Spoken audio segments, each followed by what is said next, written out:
ప్రియమైన సోదరి మనులందరికీ మరొక అపూర్వమైనటువంటి సాయంకాల దినాన్ని ప్రసాదించినటువంటి దేవాది దేవునికి కృతజ్ఞతాస్తుతులు చెల్లిస్తూ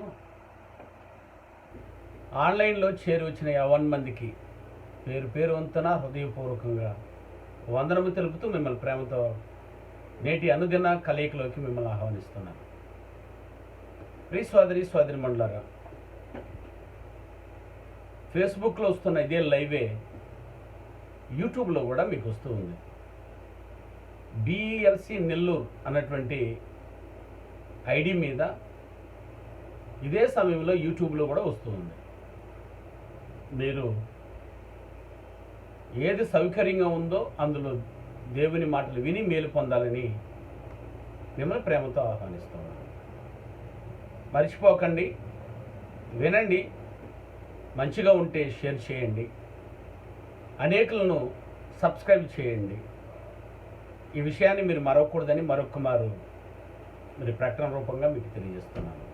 అలాగే స్థానిక సంఘ సభ్యులకు, అలాగే ఫేస్బుక్ అండ్ యూట్యూబ్ మిత్రులందరికీ కూడా యేసుక్రీస్తు వారి ఉన్నతమైన నామంలో మరొకమారు వందనాలు తెలియజేస్తూ ప్రేమతో నేటి కార్యక్రమానికి ఆహ్వానిస్తున్నాను. ప్రియులరా, మనమందరం వింటున్నటువంటి పాఠం, ఈ కరోనా విపత్తు నుండి తప్పించుకునే మార్గం ఏదైనా ఉందా? ఆ మార్గాన్ని వెతుక్కుంటున్నాం. ఎందుకంటే ఇది ప్రమాదకరమైన ఉన్నటువంటి సమయాలు కాబట్టి, దినాలు కాబట్టి, మరి ప్రమాదము జరిగినప్పుడు వాటికి కావాల్సినటువంటి విపత్తుకు సంబంధించి ఏర్పాట్లు చేసుకోవడం మనుషులందరికీ తెలిసినటువంటి జ్ఞానం. బాగా గమనించండి. దెబ్బ తగిలిన తర్వాతే, చేతులు కాలిన తర్వాతే ఆకులు పట్టుకున్నారన్నటువంటి సామెత ఉంది. విపత్తు జరిగిన తర్వాత విపత్తు నుంచి తప్పించుకునే ఏర్పాటును చూస్తున్నాము, తప్పేం లేదు. కానీ విపత్తు జరగకుండా చూసుకోవడమే జ్ఞానం కదా. చేతులు కాలుతాయి అనే సంగతి తెలిసి ఉంటే ముందే ఆకులు పట్టుకొని, ఏమండి, సరిగ్గా మనకు అర్థమైంది అనుకుంటున్నాం. మందు వెతుక్కోవడం కాదండి, ఈ తెగులు రాకుండా చూడాలి. ఈ తెగులు వస్తున్న కారణాన్ని మనం గమనించాలి. కాబట్టి నా సోదరి మండలారా, తెగులు ఎందువల్ల వస్తుంది, ఎవరి వలన వస్తుందో దయతో మనము లేఖనం వెంబడి లేఖనం నేర్చుకుంటున్నాం. భూమి మీదకు పరలోకం నుండి ఉగ్రత దిగిరావడం గల కారణం మన అవిధేయత. మనం పాపమును బట్టి, మన అపరాధమును బట్టి దేవుడు కోపడుతున్నాడు. ఆ పాపములను అపరాధములను మనం చేయకుండా ఉంటే ఈ క్షణమే ఆయన కోపాన్ని ఆయన చల్లార్చుకోగలడు. ఆయన కోపం నుండి మారి ఈ విపత్తు నుంచి రక్షించగలడు. ఇది నగ్న సత్యం. కానీ గుర్తించేవారు ఎవరు లేరు, దాన్ని పాటించేవారు ఎవరు లేరు. అందుకే కనీసం ఒక్కరైనా గుర్తించకపోతారా అని ఈ పాఠాన్ని మీకు చెప్పడం జరుగుతుంది నా సోదరి మండలం. కాబట్టి వాక్యాన్ని చూడగలిగితే చాలామంది ఏమంటున్నారంటే, ఈ కరోనా రావడానికి కారణం చైనాలో వారు తిన్నటువంటి ఆహారాన్ని బట్టి అని అందరూ మాట్లాడుతున్నారు. కొంతమంది లేదండి, ఈ తెగులు రావడానికి కారణం తింటున్న తిండి వల్ల కాదు. దేవుడు ఈ తిండిని ఇచ్చేటప్పుడే చెప్పాడు, ఇవన్నీ మీకు ఆహారం అగును, ఏమైనా తినొచ్చును, కానీ కొన్ని తినకూడదని ఆజ్ఞాపించాడు. అప్పుడు ఎప్పుడు? ప్రయాణంలో ఉన్నప్పుడు. ఇశ్రాయేలీలు ప్రయాణం ఉన్నప్పుడు ప్రయాణం చెడిపోతుందని, రోగం ఎక్కువగా ఉన్నటువంటి పక్షులను కానివ్వండి, జంతువులను కానివ్వండి తినవద్దని చెప్పాడు. తర్వాత క్రొత్త నిబంధనకు వచ్చేటప్పుడు ఏదియో నిషేధింపదగినది కాదు, మీరు కృతజ్ఞతాస్తుతులు చెల్లించి అన్నీ పుచ్చుకోండి అన్నాడు. అందుకని వారు పుచ్చుకుంటున్న దాన్ని మనం చూసి ఇప్పుడు అసహించుకుంటున్నాం, మనం పుచ్చుకునే దాన్ని ఇంకొకరు చూసి అసహించుకుంటుంటారు. అందుకని ఈ తినే విషయంలో మనకు పార్షియాలిటీ వద్దు. వారి దేశ నాగరికతకు సంబంధించి వారు తిననివ్వండి, నో ప్రాబ్లం. కానీ నా సోదరి మండలారా, తెగులు పుట్టడానికి కారణం మాత్రం దేవుడు అన్న సత్యాన్ని మర్చిపోవటం. ఒకసారి ఆ వాక్య భాగాన్ని చదువుదాము. జకర్యా గ్రంథం 14వ అధ్యాయము 12వ వచనంలో దేవుడు అపూర్వమైన మాటను రాయించాడు. ఇదేదో జంతువులతో పుట్టుకుని వచ్చేసింది అని. జంతువుల్లో వైరస్ ఉంది, మనలో వైరస్ ఉంది. మనలో చెడు వైరస్ ఉంది, మంచి వైరస్ కూడా ఉంది. కానీ ఏ వైరస్ అయినా రావడానికి గల కారణం ఎవరో ఒకసారి చెప్తున్నాడు చూడండి. జకర్యా గ్రంథం 14వ అధ్యాయం 12వ వచనం. మరియు యెహోవా తెగులును పుట్టించి యెరూషలేము మీద యుద్ధము చేసిన జనములందరినీ ఇలాగే మొత్తెను. దేవుడు తెగులును పుట్టించి, జంతువులు కాదు తెగులు పుట్టించేది, దానికి అంత శక్తి లేదు. జంతువుని చేయగలిగిన దేవుడే పుట్టించాలి, తెగులుకు అధికారి పుట్టించాలి. సర్వలోకాన్ని సమన్యాయంతో పరిపాలించేవాడే కోప్పడాలి, అది న్యాయం. నా భార్య పిల్లలకు నేను ఏమీ చేయకుండా నా భార్య పిల్లల మీద ఎగిరెగిరి పడితే అసలు మర్యాద కూడా ఉండదు. ఆ కోపం వ్యర్థం. కానీ దేవుని కోపం న్యాయమైనది, అది పరిశుద్ధమైనది కూడా. నా సోదరి వల్ల తెగులు పుట్టడానికి కారణం దేవుడు పుట్టించాడు. ఎందుకంటే నా అవిధేయతను బట్టి. అందుకని దేవుడు అసహించుకునే కార్యములు ఏదైతే ఉందో దాన్ని తీసేసుకుందాం. ఇదే మార్పు అనేది, ఇదే మారు మనసు అనేది. దేవుడు కోరుకుంటున్నది ఇదే. మనం చేసినటువంటి పాపాలను బట్టి ఆయన దీర్ఘశాంతమును కలిగి ఉన్నాడు. పాపము ఎక్కడ ఉండునో కృప అక్కడే విస్తరించును. అట్లని మీరు పాపమందు నిలిచి ఉండకూడదు. చూశారు, పాపమును ఒప్పుకొని విడిచిపెట్టేవాడు కరికిన పొందును. అందుకే మన పాపమును మనం ఒప్పుకొని విడిచిపెట్టే దశలో మనం ఉండగలిగితే, నా సోదరి మండలారా, దేవుడు మనకంటే ఇంకెవరికి సహాయం చేస్తాడు చెప్పండి? అనుదినము నీ తప్పులను, మీ పాపాలను ఒప్పుకొని నువ్వు మార్పు పొందుతూ దైవోక్తములకి మారిపోతూ ఉంటే ఈ సృష్టిని నీకు బహుమానంగా ఇచ్చాడు. ఎంతటి విపత్తు వచ్చినా తన బిడ్డలను కాపాడుకోగలిగిన దేవుడు అంత శక్తిమంతుడ సత్యాన్ని కూడా మీరు మర్చిపోకూడదు. కాబట్టి తెగులు తిన్న వస్తువు వల్ల వచ్చింది కాదు, దేవుడు పుట్టిస్తే వచ్చింది. అది దేనిలోనే ఉండ కావచ్చు, అది గబ్బిలోనే ఉండొచ్చు, లేకపోతే పాములో ఉండొచ్చు, లేకపోతే దేనిలోనే ఉన్నాయి. ఆ తెగులను పుట్టించినది దేవుడిని వాక్యము ఖచ్చితంగా ఆజ్ఞాపిస్తూ ఉంది. గొప్పగా ఈ మాటలు మనం వినగలుగుతున్నాం నా సోదరి మండలారా.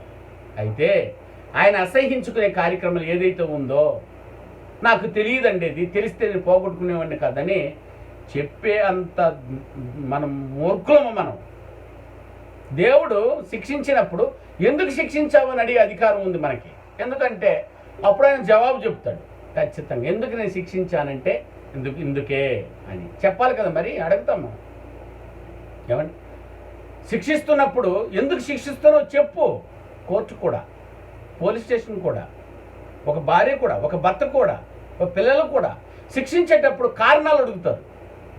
అలాగే కరోనా విపత్తుతో ఇంత జనాంగాన్ని, ప్రపంచం అంతా దేవుడు ఇప్పటికే 2 లక్షల మందిని చంపేస్తున్నాడు అని అంటే కారణం ఏంటి అని అడిగితే, కారణం చెప్పొద్దా? దేవుడు చెప్తున్నాడు. ఆయనకు అసహిత్తును పుట్టించే కార్యక్రమాలు మనలో ఉన్నాయి. ఆయన కొరకు పుట్టిన వాళ్ళం మనం. ఆయన కొరకు బ్రతకపోతే ఈ మట్టి మీద కుమ్మరి వానికి అధికారం లేదంటారా? చెప్పండి ప్రియులారా. నువ్వెవరు అసలు? ఈ దేవుడు ఎందుకు ఇలా చేశాడు, ఎందుకు ఇలా పుట్టిస్తాడు, ఆయన దేవుడు ఎట్ట అవుతాడు అని అదే అధికారం మట్టి మీద కుమ్మరివానికే ఉంటుంది, కానీ మట్టికి కుమ్మరివాని మీద అధికారం లేదు. అందుకని మనమందరము దేవుని చేసి సృజించబడ్డవారం. మన మీద సర్వ హక్కులు ఆయనకే ఉన్నాయి. ఆయన కొరకు బ్రతకపోతే నిన్ను అడగగలడు, నిన్ను కొట్టగలడు, నిన్ను తిట్టగలడు, నిన్ను దిద్దుకోగలడు, సాధ్యమైతే నిన్ను చంపివేయగలడు కూడా. ఎందుకంటే సృష్టికర్త ఆయనే గనుక. ఈ వాస్తవతను గుర్తిస్తే నా సోదరి మండలారా, ఆయనకు అసహ్యమైన కార్యం లేదు. చెప్పయ్యా నేను ఈరోజే మారిపోతానని అనేవాళ్ళు కూడా ఉన్నారు కదా. రోగం రానివాడు ఎందుకండి మార్పు పొందాలనుకుంటాడు? దేవాది దేవుణ్ణి తెలుసుకోవాల్సిన అవసరత నాకే ఉంది ఇప్పుడు అంటున్నారు. దేవుని తెలుసుకుంటే మేమంతా క్షేమంగా ఉన్నాము, మాకు దేవుడు అక్కర్లేదు అంటున్నారు. అంటే వారి అర్థం ఏంటండి? అన్ని సౌఖ్యంగా ఉంటే దేవుడు అక్కర్లేదు అంటే వారికి అక్కర కలిగినప్పుడు దేవుడు కావాలనుకుంటున్నారు. ఇది అసమర్థత, మంచి స్వభావం కూడా కాదు ప్రియులారా. అందుకే దయచేసి ఆయనకి అసహ్యమైనవేవో లేఖనాల్లో వివరించాడు. ఏమండి? కాబట్టి పౌలు గారు రోమా సంఘానికి హెచ్చరిస్తూ తీతుకు రాస్తూ తీతు పత్రికలో 3వ అధ్యాయం 3వ వచనంలో హెచ్చరించినటువంటి 8 వ్యక్తిత్వాలను ఒక్కొక్క పాఠంగా మనం ఆలోచించి దేవుడు అసహించుకుని ఈ క్యారెక్టర్ని మన దగ్గర నుంచి తీసివేయాలి అనుకుంటున్నాం. ఆ క్యారెక్టర్లో మొదటి పాఠాన్ని మనం వింటున్నాము, అది అవిధేయత. అవిధేయత వలన దేవుని కోపం రగులుకుంటుంది. టైటిల్ కూడా అదే చెప్పాము.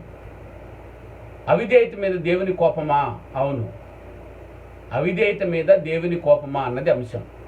కాబట్టి అవిధేయత మీద దేవుని కోపం రగులుకుంటుందని ఎవరెవరు అవిధేయులుగా ఉన్నారో పాత నిబంధనలు జీవించిన వారి జీవితాలను గుణపాఠముగా మనం ఎత్తి చూస్తూ, అయ్యో బాబోయ్ అలాంటి కార్యాలు మనం చేస్తే మనకు జరుగుతుంది అని వారి పాఠాలను మనం వింటున్నాం పిల్లలు.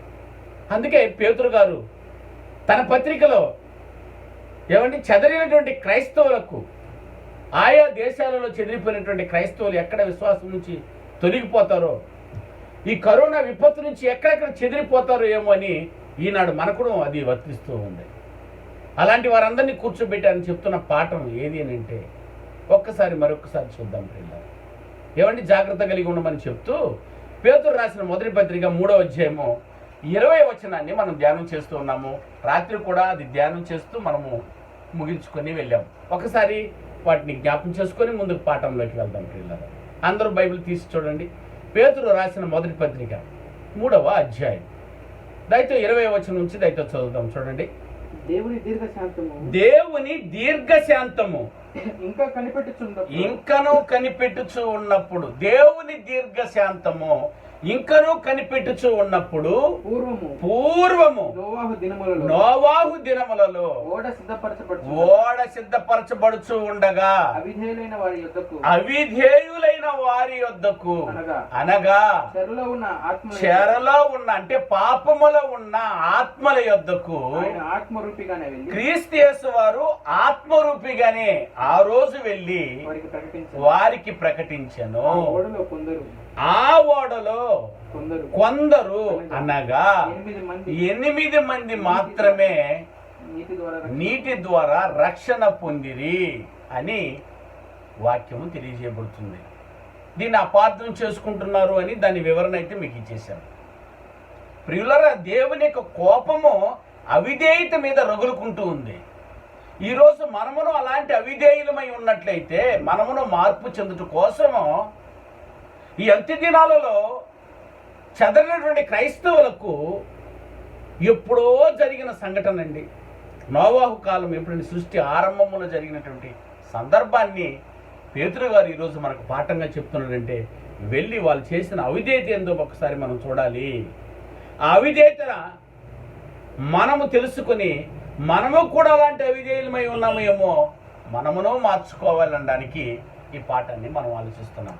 అందుకని ఒక్కసారిగా పేతురు పత్రిక దగ్గర నుండి వెనక్కి వెళ్ళి ఆలోచిస్తున్నాం ఏం జరిగింది అని.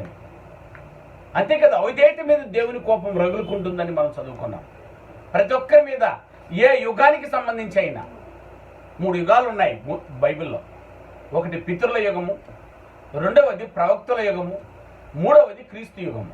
ఈ 3 యుగాలలో ఎవరైనా సరే అవిధేయులైన వారు ఉంటే ఖచ్చితంగా దేవుని యొక్క శిక్ష వారి మీదకి ఖచ్చితంగా తెగులు రూపంలో రాక తప్పదు.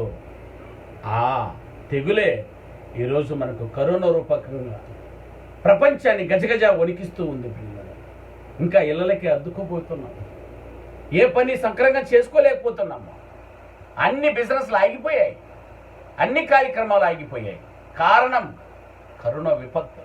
ఈ విపత్తు నుంచి తప్పించుకోవాలా, యథావిధిగా మళ్ళీ నువ్వు డ్యూటీకి వెళ్ళిపోవాలా, యథావిధిగా నీ వ్యవసాయ వ్యాపారానికి వెళ్ళాలంటే దయచేసి గుర్తించండి, ఆయన ఉగ్రతను తగ్గించండి. ఆయన ఉగ్రత తగ్గించాలంటే నీ అవిధేయతను విధేయతగా మార్చు. దేవుడు ఏదైతే చెప్పాడో నువ్వు చేయి. ఆ రోజు వాళ్ళు చేయలేదట. ఏం చేయలేదండి అని అంటే ఒక్కసారి వెనక్కి వెళ్ళి వారు ఏమి చేయలేదో ఒక్కసారి మనం చూడగలిగితే అది మనకు అర్థమవుతుంది. ఎవరైనా సరే, అది ఇశ్రాయేలీలైనా ఇది నువ్వైనా ఏమంటే పితృల యుగంలో ఉన్నవారైనా ఎవరైనా సరే అవిధేయులైన వారి మీదకి ఏమొస్తుందటనైనా ఒక్కసారి ఆ లేఖన భాగం చూద్దాం. రోమీలకు రాసిన పత్రిక 10వ అధ్యాయము 21వ వచనాన్ని దయచేసి చదువునన్నా. రోమీలకు రాసిన పత్రిక 10వ అధ్యాయము 21వ వచనం. 10వ అధ్యాయము 21వ వచనం. నన్ను వెదకని వారికి నేను దొరికి తిని. నన్ను 10వ అధ్యాయము 21వ వచనం. మరియు యెషయా తెగించి నన్ను వెదకని వారికి నేను దొరికి తిని, నన్ను విచారింపని వారికి ప్రత్యక్షమైతిని అని చెప్పుచున్నాడు. ఇశ్రాయేలు విషయమైతే, అండర్లైన్ చేయండి మాటను, ఇశ్రాయేలీయుల విషయమైతే అవిధేయులై ఎదురాడు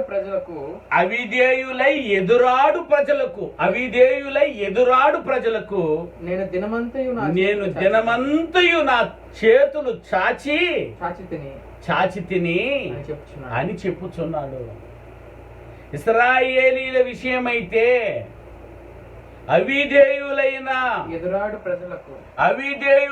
ఎదురాడి దేవునికి ఎదురాడే ప్రజలను ప్రతిరోజు చేతులు చాచి వచ్చేయండి ఆయన అంటున్నాడట. ఈరోజు మనల్ని కూడా ప్రతిరోజు చేతులు చాచి కరోనా విపత్తు నుంచి తప్పించుకుందరు. వచ్చేయండి. ఎవరు వింటున్నారండి ఈ మాటలు? నేను పిలవగా మీరు వినకపోతిరి, ఇంకా ఆయనకు కోపం రెచ్చిపోద్ది. ప్రియులారా, చెయ్యి చాచి పిలుస్తున్నాడట. ఈ విపత్తు ఇచ్చి దేవుడు మిమ్మల్ని పిలుస్తున్నాడు, ఇప్పుడైనా వస్తావా అని. కరువు ఇచ్చి దేవుడు పిలుస్తున్నాడు, ఇప్పుడైనా వస్తావా, నువ్వు మారుతావా అని. మారకపోతే శిక్షే కదా. అందుకే ఈ అవకాశాన్ని మనకి ఇస్తున్నాడు. ప్రియ సోదరి పూర్వము వారు అవిధేయులై ఉన్నారు. అది ఇశ్రాయేలైనా కానివ్వండి, పితృల యుగంలో ఉన్న వారికి కానివ్వండి, క్రీస్తు యుగమందు ఉన్న వారికి కానివ్వండి, ఎవరైనా అవిధేయులై ఉంటే ఈరోజు పాఠంలో ఆయన చేయి చాచి మనల్ని కూడా పిలుస్తున్నాడు. ప్రయాసముతో నిండుకున్న వారులారా, ప్రయాసపడి ఏ భారం, పాపపు భారాన్ని మోసుకుంటున్న వారులారా, వచ్చేయండి అంటున్నాడు. మనం పోవం కదా. అందుకని శిక్ష అవిధేయతల మీద, అది అవిధేయం కదా. పిలిస్తే విధేయపడాలి, విధేయంగా ఉండాలంటే ఆయనకు విధేయత చూపించాలి. రా అంటే పోవాలి, పో అంటే వెళ్ళాలి. అన్నాం అనుకోండి, అది అవిధేయత. విధేయత కానిదే అవిధేయత. ఆ అవిధేయత మీద దేవుని కోపం రగులుకుంటూ ఉంది. పూర్వ నోవహు కాలంలో ఇలాగే ప్రవర్తించారట. ఏం చేశారయ్యా అట్లా అని అంటే, ఒకసారి జల ప్రళయం రావడానికి, ఆ విపత్తు సంభవించడానికి గల కారణాన్ని ఒక్కసారి వెతుకుదామా లేఖనంలో. ఆ రోజు ఏం జరిగిందో చూడమంటున్నాడు పేతురు గారు. వెళ్ళి ఒకసారి వెనక్కి వెళ్ళి చూద్దాం. 6వ అధ్యాయం ఆది కాండము. దయచేసి అందరూ బైబిల్ తీసి చదవలసిందిగా మిమ్మల్ని ప్రేమతో కోరుతున్నాము. 6వ అధ్యాయము 5 నుంచి 13 వచనాల వరకు నికరంగా చదువుకోవాలి. ఎందుకంటే విపత్తు జరగడానికి గల కారణము ఆ రోజు. ఈ రోజు విపత్తు జరగడానికి కారణం కూడా ఇలాంటి ప్రాబ్లమ్స్ మన మధ్య ఉంటుందేమో. ఏ ప్రాబ్లం చెప్తున్నాడో ఒకసారి చూద్దాం పిల్లలు. ఆది కాండము 6వ అధ్యాయము 5 నుంచి 13 వచనాల వరకు నిదానంగా చదువునా. నరుల చెడుతనము భూమి మీద గొప్పదిగా అయిపోయిందటండి. చెడుతనము గొప్పవచ్చా? నేను చెప్పండి ప్రియులారా, మంచిది గొప్పవచ్చు. మంచి కార్యములు చేశారంటే వారి గొప్పతనము బూది గంతల వరకు ప్రకటించబడుతుంది. అవునే కదా? ఏమండి, ఇదేంటండి చెడుతనము గొప్పదిగా ఎంచుకుంటున్నారట. వారి హృదయం యొక్క తలంపులోని. చూసారండి, మంచి చేసి ఘనంగా గౌరవిస్తే పర్వాలేదండి, గర్వపడితే పర్వాలేదు. చెడ్డ చేసి గర్వపడడం ఏంటండి? తప్పు కదా. వారి హృదయం యొక్క తలంపులోని ఊహ అంతయు, వారి హృదయములోని తలంపుల యొక్క ఊహలలో అంతయు ఎల్లప్పుడు కేవలము చెడ్డదని యెహోవా చూసేటట పరలోకం నుంచి. ఎల్లప్పుడా, ఎవ్రీ డే ఒక మంచి పని చేసే మనసు కలిగిన వారు భూమి మీద లేకుండా పోయారట. ఈ రోజు ఇది ఉందంటారా లేదంటారా చెప్పండి ప్రియులారా. ఆ రోజు విపత్తు జరగడానికి కారణాన్ని వివరిస్తున్నాడు. అందుకే పేతురు గారు వెళ్ళి చూడండి అంటున్నాడు. పూర్వము జరిగిన నోవహు కాలంలో జరిగినటువంటి విపత్తు కారణం వారి అవిధేయత. ఏంటి అవిధేయత అంటే, ఒక్కరు కూడా మంచి కార్యం లేదు, మనసు కలిగి ఉండలేదు. మంచి పని చేస్తే ఎక్కిరిస్తున్నారు. చూసారా? అదే చెడ్డ పని చేయండి, 100 లైకులు. ఏంటండి ఇది? విచిత్రంగా లేదు మన బతుకు? అసలు విచక్షణ జ్ఞానం ఉందా మనకి? అందుకే వివరిస్తున్నాడు, భూమి మీద చూస్తే ఒక్కరు కూడా కనపడలేదట ఆయనకి. మళ్ళీ చదువునా, నరుల చెడుతనము భూమి మీద గొప్పదనియు వారి హృదయం యొక్క తలంపులు లో ఉన్న ఊహ అంతటియు ఎల్లప్పుడు కేవలము చెడ్డదని యెహోవా చూచి తాను భూమి మీద నరులను చేసినందుకు యెహోవా సంతాపము నొంది తమ హృదయములో నొచ్చుకొనెను. బా, ఎందుకు చేశాము వీళ్ళని? అది కదండి విపత్తు జరగడానికి కారణం. ఇప్పుడున్న మనుషులందరినీ చూడండి ఒక్కసారి. ఈ కరోనా విపత్తులో చచ్చిపోతున్న వారందరి ప్రవర్తన ఒక్కసారి వెళ్ళి చూడాలి. ఎక్కడో చచ్చిపోతున్న వారికి మనకి విషయాలు తెలియదు, కానీ వాళ్ళని అడగండి, వెళ్ళి చెప్తారు. వారు చేసిన వికృత శాస్త్రాలు దేవునికి అసహ్యమైనవి. అందుకే కాలగర్భాన కలిసిపోతూ ఉన్నారు. చనిపోవాలి, కానీ దేని కొరకు చనిపోవాలో దాని కొరకు చనిపోవాలి. బ్రతకాలి, దేని కొరకు బ్రతకాలో దాని కొరకే బ్రతకాలి. తినాలి, దేని కొరకు తినాలో దాని కొరకే తినాలి. ఇవి మారిందో నువ్వు తినడం, నువ్వు బ్రతకడం, నువ్వు చనిపోవడం వ్యర్థము. నా సోదరి మంటారా, ఇది గుర్తించకపోతే, ఈ విచక్షణ జ్ఞానం లేకపోతే భూమి మీద బ్రతకడమే, మనిషి జాతిగా ఉండడమే వ్యర్థం. అందుకే వ్యర్థం అని పలికేశాడు. తర్వాత చదువునా, అప్పుడు యెహోవా నేను సృజించిన నరులను నరులతో కూడా జంతువులను పురుగులను ఆకాశ పక్షాదులను భూమి మీద నుండకుండా తుడిచేస్తాను. ఏంటి రాంగ్ అయిపోయింది? ఏంటి, నువ్వు తుడిచేయవా? కంపెనీ లాస్ అవుతుంటే నువ్వు తుడిచేయవు? పాగలు కొట్టేస్తావు వీళ్ళంతా కూడా. నీకు నచ్చకపోతే, నీకు అది కలిసి రాకపోతే నువ్వు కాలగర్భాన కలిపేయట్లేదా? నువ్వు దేవునికి ఉపయోగపడకపోతే నీకెందుకు ఇవ్వాలి నేను ఎద్దులను? నీకెందుకు ఇవ్వాలి నేను మేకలను? నీకెందుకు ఇవ్వాలి నేను వ్యవసాయాన్ని? నీకెందుకు ఇవ్వాలి నేను పంట పొలాల్ని? అన్నింటినీ నాశించేసేస్తాను. ఇంత నిర్ణయానికి వెళ్ళడానికి కారణం భూమి మీద చెడ్డదానిని గొప్పగా ఎంచుకోవడం. మంచివాడు ఒకడు ఉన్నప్పుడే వాడితో పాటు బతకాలన్నాడు దేవుడు. మంచివాడే కరువైపోయాడు. ఎవరిని నమ్మాలో అర్థం కావట్లేదు. ఏ ఫ్రెండ్ని నమ్మాలో అర్థం కావట్లేదు. అంటే ఏ స్నేహితుని నమ్మాలో అర్థం కావట్లేదు. ఏ భార్యని నమ్మాలో అర్థం కావట్లేదు. ఏ భర్తను నమ్మాలో అర్థం కావట్లేదు. ఏ కొడుకుని నమ్మాలో అర్థం కాల. ఏ అత్తను నమ్మాలో అర్థం కాల. ఏమవుతుందనండి? అన్ని మోసాలు, దగాలే. నమ్మి వెళితే చూసారా, శవాలై తేలిపోతూ ఉన్నారు. ఏమండి, భర్త భార్యను చంపింది, భార్య భర్తను చంపింది, అన్న తమ్ముళ్ళు చంపుకున్నారు, అక్క చెల్లెళ్ళు ఆస్తి కోసము బండలతో బాదుకుని చచ్చారు. ప్రతిరోజు ఈ న్యూస్ వింటూనే ఉన్నాం కదా. ఇవి గొప్పవి కాదండి. ఇవి విస్తరించబోతున్న వల్ల వద్దు, దుకాణాన్ని మూసిచ్చేస్తాననుకుంటున్నాడండి దేవుడు. దొద్దిల్లో నాకు పిల్లలే వద్దు, ఇంకా ఆయన కోరుకున్న కోరిక వేరు. నాకు అనేక మంది కుమారులు కుమార్తెలు కావాలి. వాళ్ళని నివసించాలి, వాళ్ళని సంచరించాలి, వారితో యుగాలు ఉండిపోవాలన్న దేవుడికి ఏం మిగిల్చారండి ఈ మానవ జాతి? హృదయములను నొచ్చుకున్నాడట, వద్దు తుడిచేస్తానన్నాడట. కింద ఏమన్నా చూడండి, ఆకాశ పక్షాదులను భూమి మీద నుండకుండా తుడిచివేయుదును. ఏలయనగా నేను వారిని సృష్టించినందుకు సంతాపము నొందుతున్నాను అని. సంతాపం అబ్బా, వీళ్ళెందుకు చూశాను. మన కొడుకు కూడా మన మాట వినకపోతే నేనెందుకు కన్నాను వాడిని. కూతురు మన మాట విన్నప్పుడు చెప్తుంటాం, నేనెందుకు కన్నాను వీడిని. భార్య మన మాట విన్నప్పుడు నేనెందుకు చేసుకున్నాను ఈ పెళ్ళి. మీరు కుమిలిపోవచ్చా?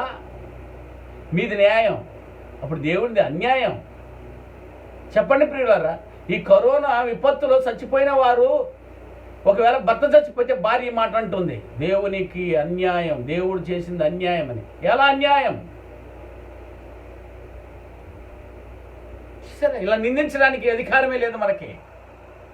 ఇలాంటి క్యారెక్టర్ కలిగింది. బయట కనబడకపోవచ్చు, దేవుని కనబడుతుంది.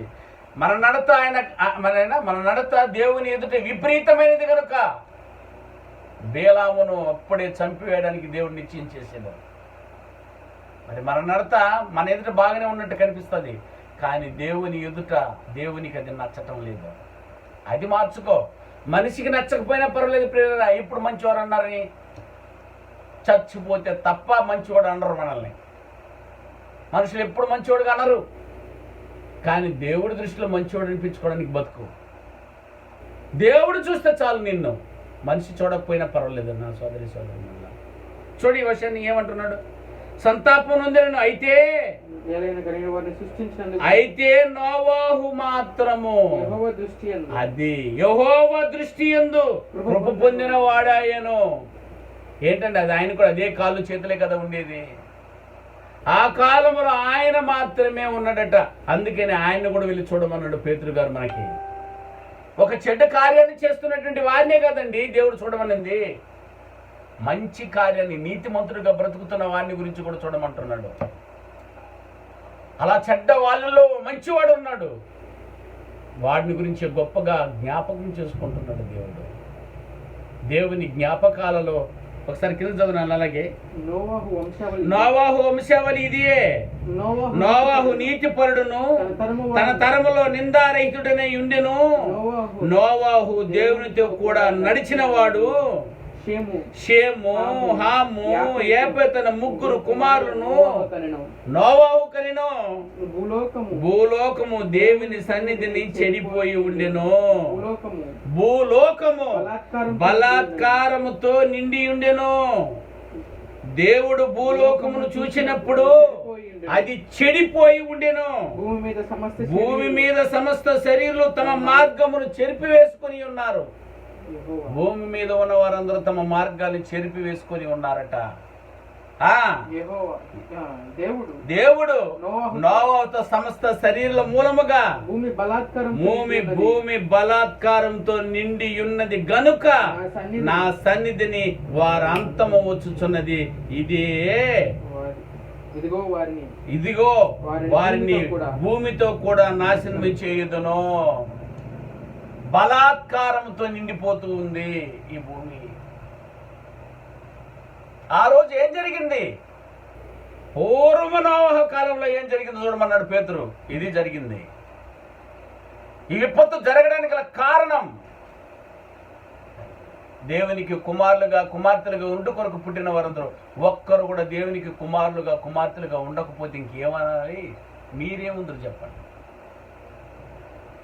అందుకే భూమి బలాత్కారంతో నిండిపోయిందట. నిన్న మన చదువునన్నా దేవుడు నోవాహుతో ఏమన్నాడంటే సమస్త శరీరులు మూలముగా భూమి బలాత్కారంతో నిండి ఉన్నది గనుక నా సన్నిధిని వారి అంతము వచ్చి ఉన్నది. అందుకే ఈ విపత్తు. ఆ రోజు ఆ విపత్తు, ఈ రోజు మన విపత్తు బలాత్కారంతో నిండిపోతుందట. ఏంటది? అది తెలియాలి కదా. ఇప్పుడు మరలా ఆజ్ఞ వెంబడి ఆజ్ఞ, సూత్రం వెంబడి సూత్రము, కొంత అచ్చట కొంత ఇచ్చట దేవుని వాక్యం మనకు వచ్చును. చూసారా పిల్లరా? తీతు పత్రికకేమో 8 గుణాలు చెప్పాడు. అది చూద్దామని వస్తే పిల్లరా ఒక్కసారిగా పేతురు దగ్గరికి వెళ్ళమన్నాడు. పేతురు దగ్గరికి వెళ్తే పేతురు గారు ఏమి సెలవిస్తున్నారంటే పూర్వం నోవాహు కాలంలో ఏం జరిగిందో చూడండి అన్నాడు. నోవాహు గారి దగ్గరికి వెళ్ళి చూస్తే నోవాహు గారు మాట్లాడుతున్నారు. ఆ రోజు ఆ విపత్తు జరగడానికి కారణం భూమి బలాత్కారంతో నిండి ఉన్నది. అందుకే ఈ ప్రాబ్లమ్స్. భూమి ఏమి బలాత్కారంతో నిండిందో ఇప్పుడు ఆయన అడిగితే కదా సమాధానం ఇస్తాడు. ఏం బలాత్కారంతో నిండి ఉంది? బలాత్కారంతో నిండి ఉందట. ఇప్పుడు ఈ విషయాలు మనకు అర్థమైతే కానీ ఆ రోజు ఆ విపత్తు అక్కడ ఎందుకు జరిగిందో తెలియదు. భూమి మీద అసలు విపత్తు ఎందుకు జరుగుతుంది, ఏం బలాత్కారంతో నిండి ఉంది అన్న విషయాలు మనం ఇప్పుడు ఆలోచించాలి ప్రియులారా. ఇది మళ్ళీ ఇక్కడ ఇంకో పాఠం చూపిస్తాను. ఒక్కసారిగా యెహెజ్కేలు గారు చెప్పారండి ఏమి భూమి ఎలాంటి బలాత్కారంతో నిండి ఉందో. ఈ రోజు కానివ్వండి, ఆ రోజు కానివ్వండి, నాడు నేడు ఏ విధంగా బలాత్కారంతో నిండి ఉన్నదో యెహెజ్కేలు గ్రంథకర్త రాసినట్టు సందర్భాన్ని ఒకసారి చదువునన్నా. సమయం ఉన్నంత వరకు చెప్తాను, మళ్ళీ మనము కొనసాగించుకుందాం ప్రియులారా. ఓకేనండి, చూడండి ఈ మాటలు ఒక్కసారి. యెహెజ్కేలు గ్రంథం 8వ అధ్యాయం 17వ వచనాన్ని దయచేసి చదువునన్న. యెహెజ్కేలు గ్రంథం 8వ అధ్యాయం 17వ వచనాన్ని దయచేసి చదువునన్న. 17వ వచనం. అప్పుడు ఆయన నాతో ఇట్లా నేను ఎవరితో? యెహెజ్కేలుతో దేవుడు ఇట్లా అంటున్నాడట. ఏమని? నరపుత్రుడా నీవు చూచితివే యూదా వారు ఇక్కడ ఇట్టి హేయ కృత్యములు జరిగించుట చాలదా? వారు దేశమును బలాత్కారంతో నింపుచు నాకు కోపమును పుట్టించుదురు. తీగ ముక్కునకు పెట్టుచు మరి ఎక్కువగా నాకు కోపము పుట్టించుదురు. కోపాన్ని పుట్టిస్తున్నారట. ఎవరు? బలాత్కారులట. భూమి అన్నంతట నిండిపోయి ఉన్నారట. ఆ రోజు దేవుని కోపం దీనికి వచ్చిందట. యెహెజ్కేలు గ్రంథకర్త చెప్తున్నాడు.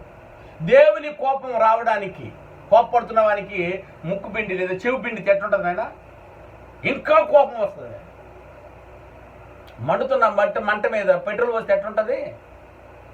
దేవుని కోపం రగులుకొని ఈరోజు అలా ఉంటే దాని మీద కారం జలితే ఎలాగుంటుంది చెప్పండి? అదేనట. భూమి బలాత్కారంతో నిండుందట. దేని బలాత్కారంతో నిండుందట నాయన? హేయ కృత్యాలతో బలాత్కారంగా నిండి ఉందటండి. హేయ కృత్యములట. హేయం అంటే ఏంటైనా విడవదగిన కార్యాలు, హేయములు. నాకు హేయం ఇది, నేను ముట్టుకోను, నాకొద్దు ఇది అనే దానిని చేస్తారట. అంటే ఆయనకి నచ్చని దాన్ని చేయడమే హేయమైనది.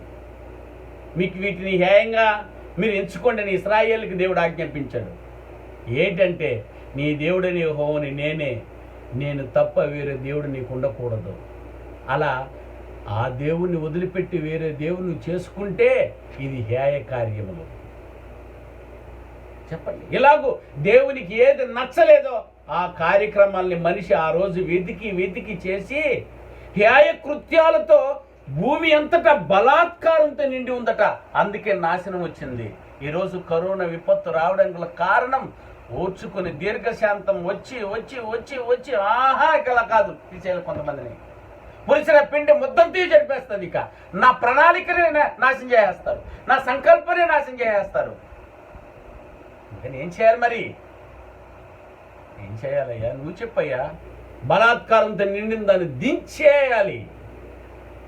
బలాత్కారంతో ఉందా లేదా మీరే చెప్పండి ప్రియులారా. హేయ క్రియలు భూమి అంతటా వ్యాపించిపోయి ఉందట. బలాత్కారంతో నిండుంది. ఏది వద్దన్నారో అదే నిండి ఉందండి. ఎగ్జాంపుల్ అండి, ఈరోజు చూస్తూ అలా వెతుకుతూ ఒక వాట్సాప్ ఒకటి చూశాను ప్రియులారా. అందులో ఒక అబ్బాయి ఎవరో అతను మాట్లాడుతున్నాడు. మంచి మాటలు పలికాడు. అది మీతో పంచుకోవాలనుకున్నాను. ఏం చెప్పాడు తెలుసా నా సోదరి అన్నారు. ఫ్లైట్లో వెళ్తున్నారట. అందరూ బుక్ చేసుకున్నారు. వెళ్ళి ఫ్లైట్లో వాళ్ళ సీట్లో వాళ్ళు కూర్చుంటారు. వాళ్ళకి ఒక్కొక్కరికి ఒక సీటు, ఆ నెంబరు వారికి ఆన్లైన్లో కుడుతూ ఉండగా ఎక్కడ ఏ సీట్ వచ్చిందో తెలియదు. మనకు ఆ బస్సులో కూర్చోడానికి ఇటు ఆడవాళ్ళు ఇటు మగవాళ్ళు అని ఏమి లేదండి. వరుసగా ఆన్లైన్లో కుడుతుండగా ఏ సీట్ వస్తుందో మనకే తెలియదు. ఆడ వెళ్తే ఆ పక్కన ఎవరెవరైనా ఉండొచ్చు, ఎవరితోనూ కూర్చోవచ్చు. ఆడవాళ్ళు ఉన్నా మగవాళ్ళు ఉండినా కూర్చోవాలి. ఖచ్చితంగా కూర్చోవాలి, మార్చేదానికి లేదు. ఇంకా మాట చెప్పాలంటే వాళ్ళ అక్కడ మరి రోగులు ఉండినా, కాలు చేతులు అంగవైకల్యం కలిగిన వాళ్ళు ఉన్నా, ఎవరైనా ఉండినా, ముసలి వాళ్ళు ఉన్నా, చిన్నపిల్లలు ఉన్నా, ఎవరైనా కూడా నువ్వు వెళ్ళి కూర్చోవాలి. ఇది ఎయిర్ప్లేన్లో ఉన్నటువంటి ఒక రూల్. వెళ్ళారంట, అందరూ కూర్చుంటున్నారు. ఒక ఆమె అందగత్తె వెళ్ళిందాన్ని, చాలా అందగత్తెట. ఆమె వెళ్ళింది. వెళ్ళంగానే స్వాగతం పలుకుతారు.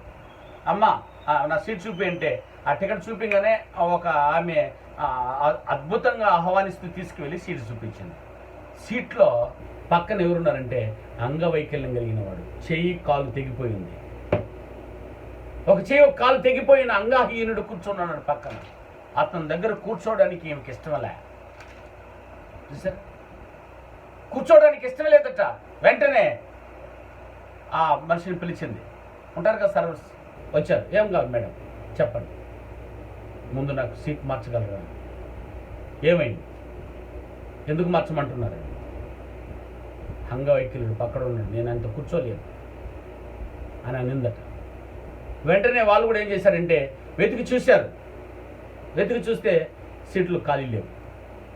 అయితే ఎయిర్ప్లేన్లో 2 వగైరా ప్రయాణికులు ప్రయాణిస్తూ ఉంటారు. రిచ్, మంచి ధనవంతులు, ఎకానమిక్. ఏమండి, 2 రకాలు ఉంటాయి. మిడిల్ క్లాస్లో పయనించే వాళ్ళందరూ ఒకవైపు, ధనికుడుగా ఉన్నవాడు ఒకవైపు. వాళ్ళు ముందర ఉంటారు, ఇంజన్ దగ్గర వాళ్ళు ఉంటారు. వెనక బాగా తోకలంతా మీడియం ఫ్యామిలీ ఉంటుంది. అయితే అక్కడ సీట్లు ఏం కాలేవు, ఏం కూర్చొని అంటుంది. అయితే ఒకే ఒక సీట్ ఉంది. అది ఎక్కడనంటే రిచ్గా ఉన్న, అర్థమవుతుందా ప్రియులారా, బిజినెస్ స్టేటస్లో ఉన్నటువంటి సీట్ ఒకటి ఉంది.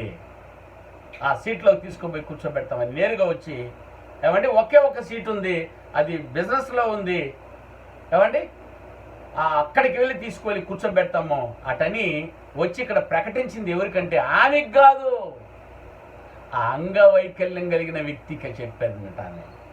మీరు ఈమె పక్కన కూర్చోవడానికి ఈమె అర్హతే లేదు. రూపానికి మాత్రమే అందంగా ఉంది, మనసు బలాత్కారంతో నిండిపోయిన దరిద్రంగా ఉంది. మనిషిని మనిషిగా చూడలేనంత గర్వం కలిగినటువంటి ఈ స్త్రీ దగ్గర నువ్వు కూర్చొని అర్హత లేదయ్య గారు. లేండి, మిమ్మల్ని తీసుకువెళ్ళి బిజినెస్లో అంటే ధనికులు కూర్చున్నటువంటి లగ్జరీ సీట్లో కూర్చోబెడతానని ఆయన అలుక్క తీసుకువెళ్ళి అందులో కూర్చోబెట్టట. ఏమని నువ్వు కూర్చొని నువ్వు ఏడు, ఈసారి నీ పక్కన ఎవరు లేదు కూర్చొని వదిలేశారట. ఆమె ఆశ్చర్యపడిందంట. అదేంటి, నేను అందగా తిని, అది దేనికి అందం కావాల్సింది దేహానికి కాదు, మనసుకే. గుర్తించండి నా సోదరి సోదరిమణులారా. ఇంతకీ ఆయన అంగవైకల్యం ఎలా అయ్యాడో తెలుసా నీకు అని అక్కడ ఫ్లైట్లో పనిచేస్తున్నటువంటి ఆ స్త్రీ చెప్పిందట ఆమెకి, ఆ అందగత్తికి. ఏమని చెప్పింది తెలుసా? యుద్ధములో, ఆర్మీలో నా కొరకు కాపాడడం కొరకు పాకిస్తాన్ మీద తన చేతులు కాళ్ళు నరికేస్తే యుద్ధములో పోగొట్టుకున్న వ్యక్తి అతను. నా కొరకు అవిటివాడయ్యాడు. అతను నువ్వు చిన్న చూపు చూస్తున్నావు. అవిటివాడితో నేను కూర్చోకూడదన్నటువంటి బలాత్కారం నీలో నిండిపోయి ఉంది. నీ మనసు మంచిది కాదు, ఇది దేవునికి హాయమైంది. అసలు మనిషివే కాదు, అందమే కనబడుతుంది, కానీ నీ మనసు నల్లదైపోయి ఉందని చెప్పి ఆ బ్రదర్ బాధపడ్డాడట. ఇట్లాంటి వాళ్ళకా మేము ఆర్మీలో గస్తీ కాసి మా ప్రాణాలు అర్పిస్తున్నది, నా చేతులు కాళ్ళు పోగొట్టుకుంది ఇలాంటి దరిద్రాలుకా? వేదన పడుతూ బాధపడుతూ షిఫ్ట్ చేస్తూ ఉన్నప్పుడట అందరూ చూసి ఆ సోదరుని కొరకు చప్పట్లు కొట్టారట. వెళ్ళి కూర్చో, ఎకనామిక్లో కూర్చో, ఎకనామిక్ వదిలిపెట్టేసి బిజినెస్లో వెళ్ళి కూర్చో బ్రదర్, నీకే తగినది ఆ సీటు. ఆమె ఏమనుకుందంటే నాకు ఇచ్చేస్తారు ఆ సీట్ అనుకునింది. నీకెందుకు ఇస్తారు? కొంతమంది అందగత్తులు చూస్తే అన్నీ ఇచ్చేస్తూ ఉంటారు. చాలామంది వివేకం లేని వాళ్ళు. మనసు నల్లదండి వీళ్ళకి. ఈ క్యారెక్టర్ కలిగి ఉండకూడదు ప్రియులారా. నిజంగా మనసు తరుక్కుపోయింది ఆ మాట విన్నప్పుడు. ఇలాంటి వారి కొరక నేను నా ప్రాణాన్ని, నా అవయవాలను అక్కడ యుద్ధంలో పోగొట్టుకుంది అని చెప్పి బాధపడ్డాడు. కానీ ఫ్లైట్లో ఉన్న వారందరూ చప్పట్లు కొట్టి ఆహ్వానించినప్పుడు ఆయన ఆనందం వేసింది. ఓహో, ఇలాంటి వారు కాకపోయినా ఇలాంటి వారు 1-2 ఉంటారేమో, కానీ ఇలాంటి వారు 100 మంది ఉంటారని చెప్పి ఆలోచన సంతోషించారట ఆ సోదరుడు. ఇందులో నీతి ఏంటి చెప్పండి నా సోదరి సోదరు? చెడునే చేయడానికి, చెడు కార్యములనే చేయడానికి వెతుక్కుంటూ తిరుగుతున్నారు మనుషుల్లో. చెడుని మాత్రమే చూస్తూ మంచిని చూసే మనసు లేకుండా. ఇది అవిధేయత, ఇది బలాత్కారంతో నిండి ఉన్నది. అది అంటే హ్యాయ కృత్రిములు. మనుషుల్లో దేవుణ్ణి చూడాలి, దేవుని చూడటం లేదు. ఇతను దేవుని కార్యాలు ఉన్నాయో చూడటం లేదు. అందుకని ఇంకొక వాక్యం చదువునండి ఒక్కసారి. అదే యెహెజ్కేలు గ్రంథం 7వ అధ్యాయం 23వ వచనం చూడండి, ఎంత అద్భుతమైన మాట వాడాడో ఒక్కసారి చూద్దాం.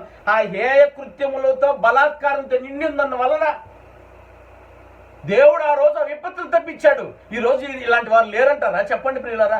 ఎంత వీధికి ఒక్కరు కనబడుతున్నారా? ఒక్కరేంది, వీధంతా వాళ్ళే ఉన్నారు. ఒక్కడే అవిటాయల్లా కనబడుతున్నారు. చూడ వాక్య భాగాన్ని చూడండి. అది యెహెజ్కేలు గ్రంథం 7:23 చూడన్న. దేశమట రక్తముతో నిండి ఉన్నది, పట్టణము బలాత్కారంతో నిండి ఉన్నది. ఇలాంటి వారి చేత చూడ లేపే తొందరగా నా పక్క నుంచి తీసేయి. ఏంటిది? నువ్వు కొన్నట్టే డబ్బిచ్చుకున్నాడు సీటు. నువ్వు 7,000 1,000 10,000 లక్ష పెట్టి కొంటే అదే రేటు కదా పెట్టి కొన్నాడు అతను. ఇతను నా దగ్గర నుంచి లేపేయండి అంటున్నావు. ఇలాంటి వారిదేనా? ఇలాంటి వారిదండి బలాత్కారంగా నిండి ఉంది. మంచివాడికి ఈ రోజులు లేవు. పుట్టి చెడి నిండిపోయి ఉంటే మంచివాడు ఎలా బతకగలడు చెప్పండి? ఈరోజు బలాత్కారంతో నిండిపోయినందు వల్లేనండి ఈ విపత్తు రావడం గల కారణం. ఈరోజు గుర్తించండి, హేయ క్రియలు ఏదో చేస్తున్నాము దేవునికి నచ్చనివి. దేవుని వదిలిపెట్టేసి ఇదేంటండి దరిద్రం? సృష్టమును పూజించడం, దేవునికి విరోధంగా మాట్లాడడం, ఇవన్నీ న్యాయమండి. వీలైతే వాడి పాపాలను ఒప్పింపజేసి వాడికి భయ భక్తి నేర్పి దేవుని పాదాల దగ్గర పడేసేయండి. అలాంటి బోధకులు ఈరోజు లేరు. వాళ్ళని పొగుడుకోవడం, చందా ఇచ్చే వాళ్ళని గొప్పగా చూడడం, వారికి నచ్చితే చేయించడం, నో, అది చెడ్డ కార్యములు, అది దేవునికి న్యాయములు. నువ్వు చేయవలసింది దేవునికి. దేవుడు కాపాడాలి నిన్ను. రాజులు నమ్ముట కంటే యెహోవాను ఆశ్రయించితే మేలు. కాకుల ద్వారా ఆహారాన్ని పంపగలడు. ఆయన కొరకు బ్రతుకుతున్న తన బిడ్డకు వదిలేస్తాడా? ఏలియాకు కాకుల ద్వారా వెళ్ళింది రొట్టె ముక్కలు, మాంసపు ముక్కలు. ఆయన కొరకు బ్రతుకుతున్న నీకు ఈ కరోనాలో కరుణ దొరుకుతుంది. నీకు ఖచ్చితంగా నిన్ను కాపాడుతాడు సోదరి ఆయనకి న్యాయక్రియలు చేయబకట్నైనా. దేశమంతా రక్తపాతం అవుతుంది, రక్తంతో నిండి ఉన్నది, పట్టణము బలాత్కారంతో నిండి ఉన్నది. ఇలాంటి వారితో సంఖ్యలను సిద్ధపరచము. ఆయన భయంకరులు ఉన్నారు, నిండిపోయి ఉంది వారు. ఇర్మియా గారు ఏమన్నారు చూడండి ఈ న్యాయక్రియల గురించి. ఇర్మియా గ్రంథం 7వ అధ్యాయం 18 వచనాలను చదువునన్న. 18-19 వచనాలు. ఇర్మియా గ్రంథం 7వ అధ్యాయం 18-19 వచనాలు. నాకు కోపము పుట్టించినట్లు ఆకాశరాణి దేవతకు. ఏరండైనా ఆకాశరాణి దేవతట. వాళ్ళు ఊపుతున్నారు ఆ రోజు అక్కడ. ఆకాశరాణి దేవత. ఎంత కోవిళ్ళకి ఆకాశరాణి ఎవరు తెలుసునైనా? నేను చెప్పాను. ఆకాశరాణి దేవతలు ఎవరెవరా? సూర్య చంద్రులు. దేవుడిని పెట్టుకున్నారు, దేవుడిని వదిలేశారు. కలగజేసిన దేవుడు పక్కకి వెళ్ళాడు, సృష్టమును పూజిస్తున్నాడు, సృష్టికర్తను పక్కన పెట్టి. మన చదువునన్న. నాకు కోపము పుట్టించినట్లు ఆకాశరాణి దేవతకు పిండి వంటలు చేయవలననియు. ఆకాశరాణి దేవతకు పిండి వంటలు చేస్తారట. ఆకాశములో ఉన్న దేవతకి ఇక్కడ కింద పిండి వంటలు చేస్తారట. ఇల్లు ఇది హేయ క్రియలు. ఎంత భయంకరంగా చూసిన. మనసు బాగలే. ఎవరికి కావాలి నీ రొట్టె? ఎవరికి కావాలి నీకు అది కుడుములో? ఎవరికి కావాలి నీ పప్పు అన్నం? మనసు బాగలేని అన్నం ఎందుకునైనా? గయ్యాలితో పెద్ద మిద్దె మీద ఉండట కంటే మూల ఆకుకూర తింట మేలన్నాడు దేవుడు. చూసారా? దరిద్రం ఉందా? మనసు లేని వాళ్ళ మధ్య కూర్చొని బంతిలో కూర్చొని వాళ్ళతో పాటు వాడు నసుక్కుంటూ పిసుక్కుంటూ తింటా ఉంటాడు. వీడందరూ పక్కన కూర్చొని కంపు వీడి మీదటని. కంపు నీ మనసు నిండా ఉంది. వాడు ఒంటి మీద మాత్రమే కంపు ఉంది, కడిగితే పోద్ది. కానీ ఇక్కడ ఉండేది కడిగితే కూడా పోదురా. కడిగితే కూడా పోదట. కొంతమంది నీసు దరిద్రంగా జాతి పేరు. చూడు, దేవుని కోపం రగులుకోవడానికి కారణం ఏమండి? హేయ క్రియలు బలవంతంగా నిండి ఉందంటండి ఆ రోజు భూమి మీద. పట్టణాల్లో నిండిపోయి ఉంది, పల్లెటూరులో నిండిపోయి ఉంది. ఏమన్నా చూడన్నా? నా కోపము పుట్టించినట్టు ఆకాశరాని దేవతలు పిండి వంటలు చేయవలననియు, అన్య దేవతలకు ప్రాణార్పణములను పోయవలననియు, పిల్లలు కట్టెలు ఏరుచున్నారు, తండ్రులు అగ్గి రాజు పెట్టుచున్నారు, స్త్రీలు పిండి పిసుక్కుంటూ రొట్టెలు చేస్తున్నారు. అప్పుడట నాకే కోపము పుట్టించినంతగా వారు దాన్ని చేయుచున్నారా?